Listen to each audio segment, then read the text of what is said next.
There's hardly a day that goes by that you don't read about some major corporation in America planning to move overseas.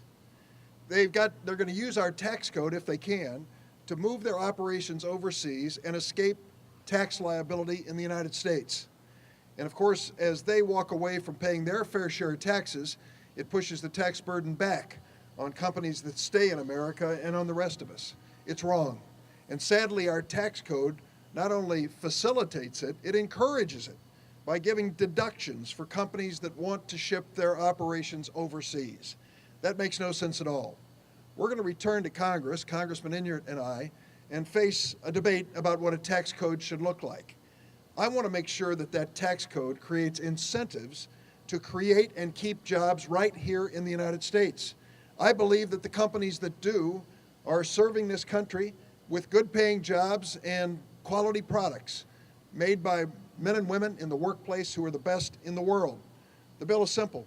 You keep your headquarters in the United States, you keep your employees in the United States, you pay a good wage, a fair wage to those employees, good insurance benefits, good retirement benefits, a veteran's preference.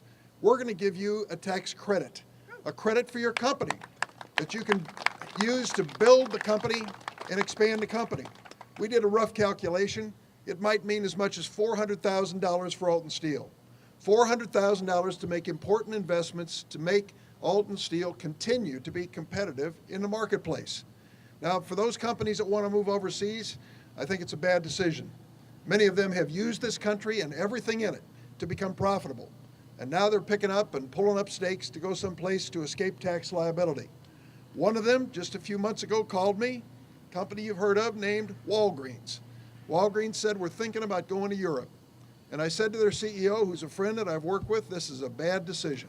People look at you like America's drugstore. What in the world are you doing in Europe? Well, he said, we're thinking it helps us with our taxes. They started the debate at their board of directors, and I sent them a little letter kind of encouraging them not to move. And I said in that letter, I didn't know that the corner of happy and healthy was somewhere in the Swiss Alps. Stay in America. They called me back about a month ago and they said, we're staying. And I told Greg Wasson, the CEO, you made the right decision. It may be bumpy for a little while here with all the great investment bankers and stock analysts and all the rest. But if you will believe in America, America's going to believe in you. Stay in this country. And that's my message to all these corporations. Remember, it was our country that helped you build your profitability. It was our country that provided the workers in your workforce that led to the great products and services that you're selling. It was our country that has a rule of law, a defense, an infrastructure that made your profitability possible. So I agree with President Obama.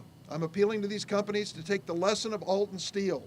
Alton Steel never gave up on Alton, on Madison County, on Illinois, and on America. They stayed here, they invested, and they ran the risk, and it paid off.